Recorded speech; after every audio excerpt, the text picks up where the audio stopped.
So today I'm going to show you how to deposit money into your Charles Schwab account. We're actually going to do this directly on the iOS app. So make sure that as you're following along, keep in mind that Android might look a little different. So we're here on the home page of our Charles Schwab account. You can actually see on the bottom left-hand side, this is highlighted with accounts. And also too, as we go through this video is brought to you by MoneyPickle. You can check them out in the show notes down below.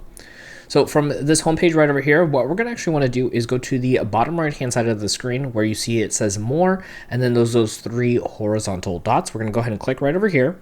It's going to take us into our more section, and there's going to be the option here that says move money. Now, here's what's really cool with Charles Schwab is that there are two, and actually technically three different ways you can add money, either through depositing checks if you would like to. You can also transfer your funds, which I'll show you here in just one moment, as well as being able to send money through Zelle. And yes, you can actually send money in Zelle through your own accounts as long as you have it under two different emails or an email and a phone number that are completely different. So something just to keep in mind through this process. But for today's video, we're going to go ahead and do our transfer funds here. So you're going to see up here in the transfer section now, it is originally highlighted under the cash, which is exactly where we actually want to be. And from here, it's going to ask us where we want to transfer from and where we want to transfer to. Once we choose these options, we're going to have a few more things pop up here for us. So we're going to go ahead and click on where we're going to want to transfer it from. So when we tapped on from, you can see right over here, it's going to show us all the different accounts we have. We have some brokerage account, we have a bank account with Charles Schwab here.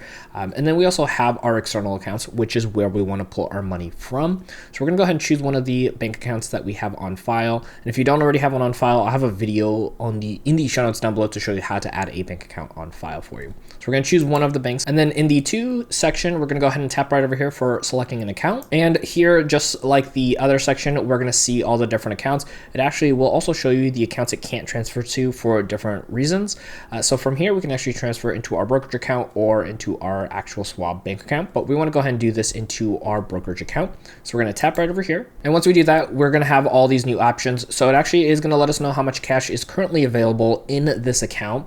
And it's going to ask us how much we actually want to now transfer in here, how often we want to be doing it, if it's a one-time, and then the transfer date. And there's actually a little bit more information here. I'm going to scroll down in just one moment, but we're going to go ahead and enter an amount here to be able to add money into this account. So from here, we're going to go ahead and plug in how much we want. We're going to go ahead and do $25 for our example here today. We're going to tap on done. And now it's going to give us the option for that frequency. So you can see it's a one-time, weekly, monthly, last business day, quarterly, a whole bunch of different options for you. But for our example, of course, we're just going to do the one time here for us. And then the transfer date, we're going to do the day of this recording. And here's another thing I want to show you. I'm going to go ahead and scroll down here for us. It's actually going to let you know when you can start using these funds. So some of these funds are going to have different dates available for them.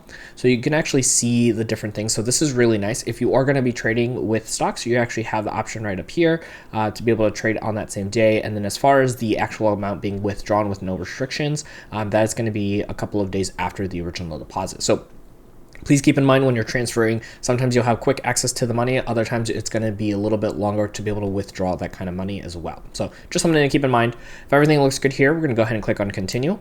And then in this section right over here, it is going to just have us do a quick review, make sure everything looks good as far as where it's coming from, where it's going to, as well as the amount, frequency, and the transfer date. If everything looks good, we're going to go ahead and scroll down to that very bottom, and then you're going to see where it says submit transfer. And as you can see right over here, it says your transfer has been successfully placed. Now there's more to learn when it comes to using the Charles Schwab app, such as how to buy your stocks, and I got you covered. We're going to place that video right over here on screen so you can keep on learning.